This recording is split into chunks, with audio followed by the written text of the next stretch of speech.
5. Él nos trae en el día de hoy un documento donde nos va a presentar un supuesto plan económico en caso de ganar, que se aplicaría en caso de ganar el candidato Capriles a las elecciones presidenciales. Bienvenido. ¿Cuál es ese documento? ¿Qué contiene ese documento de Lima? Muchísimas gracias. Buenos días a todos. Efectivamente, aquí estoy en el ejercicio de un derecho. Estoy expresando como venezolano, pero con mucha responsabilidad y alarmado, porque hemos recibido este documento, primeras ideas de acciones económicas a tomar por el gobierno de la Unidad Nacional en el 2013, que contiene un conjunto de ideas en materia económica que yo creo que vale la pena discutir abiertamente con el país y sobre todo que el candidato Capriles diga si está de acuerdo con estas ideas o no. Este es un documento interno de la Mesa de la Unidad, considerado por todos sus integrantes. ¿Lo escribe la propia Mesa de la Unidad? Sí, varios partidos de allí me han hecho llegar bastantes copias, porque ahí hay una situación de malestar y de inconformidad por la falta de discusión de estas ideas. Son ideas que circulan de manera muy hermética y sin garantizar el acceso a la gran mayoría de las fuerzas que allí están. A ver, pudiera ser un poco largo, tenemos corto tiempo, pero ¿cuáles serían los puntos más relevantes para David de Lima de ese documento? ¿Cuáles serían los puntos más cuestionables? Sí, hay varios que son alarmantes. En primer lugar, sobre la política petrolera, hay un punto que claramente plantea iniciar un proceso de disminución de la participación del Estado en el negocio petrolero. Eso ya hay que discutir en qué términos y de qué manera y en qué grado para la incorporación de ciertos sectores de la actividad privada. La crítica a la política social que lleva adelante en este momento un gobierno con el que yo he estado totalmente en desacuerdo. Yo he combatido este gobierno intensamente, pero no puede ser que uno, por decir que Chávez pierda las elecciones, entonces se pase para este extremo que implica, por ejemplo, desmontar las misiones. Aquí dice claramente que las misiones son un costo para el país que hay que ir desmontando gradualmente. Aquí dice, por ejemplo, que el subsidio a la vivienda hay que eliminarlo porque es muy caro para el Estado. Aquí dice, por ejemplo, que las gavetas obligatorias de la banca en materia hipotecaria, en materia de turismo, en materia de agricultura, deben ser eliminadas. Aquí dice que hay que ir a un proceso inmediato de sustitución del Estado en la distribución de alimentos, es decir, acabar con Mercal y con Pedeval y esos mecanismos de distribución de alimentos hacia los sectores más humildes de la sociedad, que de alguna manera hasta el propio Capriles ha dicho públicamente que son buenos y que él los va a mejorar.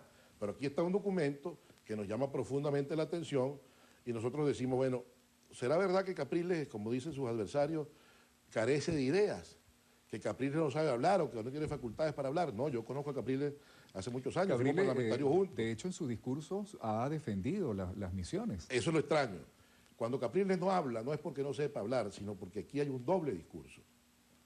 Oculta el pensamiento verdadero, que de llegar a ganar las elecciones desplegaría como política económica. ¿Qué tal grado de confiabilidad tiene ese documento? Para mí total, porque este es un documento que hemos conversado con mucha gente y me dice, bueno, David, son nuestras ideas. Gente que estaba vinculada a la campaña del candidato Capriles, esas son nuestras ideas. Yo digo, pero ¿cuándo las dicen? El documento reiteradamente advierte que muchas de estas ideas no se pueden decir antes de las elecciones, porque son ideas que generarían un debate y una polémica muy profunda que pondría en peligro la posibilidad de la victoria. Es decir, hay dos discursos, hay dos pensamientos económicos. Hay un pensamiento económico que se dice para la búsqueda de votos y otro pensamiento económico que es el verdadero, que pretende hacer que la política económica del país vuelva a las manos de dos o tres sectores que la controlaron siempre. Entonces, un grupo importante, gente muy importante, muy conocida del país, vinculada a la oposición, que hemos arriesgado mucho en la lucha contra el gobierno de Chávez.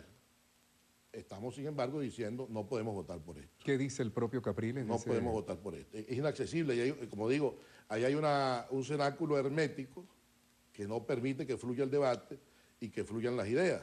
¿Por qué? ¿Por qué David de Lima dice que hay un cenáculo hermético allí que no permite el debate? Porque de muchas formas se ha intentado hacer ese debate y no hay manera de que se abra, pues. Entonces, decimos, bueno, tenemos un solo recurso, que es decirle al país lo que está pasando. Es decir, en verdad hay un pensamiento que se dirige hacia privatizar la gran mayoría de las áreas de la economía, suspender las políticas sociales alegando que tienen un costo muy elevado para el financiamiento del Estado y básicamente algunas actividades que han dado lugar a la participación de otros sectores, por ejemplo los microcréditos, suspenderlos. Las gavetas que ahora permiten inversión en turismo, en agricultura, suspenderlas. Transferir, desmontar todo el poder económico del Estado Nacional a las gobernaciones, pero no para fortalecer a las gobernaciones, cosa con la que estamos de acuerdo, sino que dice claramente para que las gobernaciones a su vez las transfieran a la empresa privada.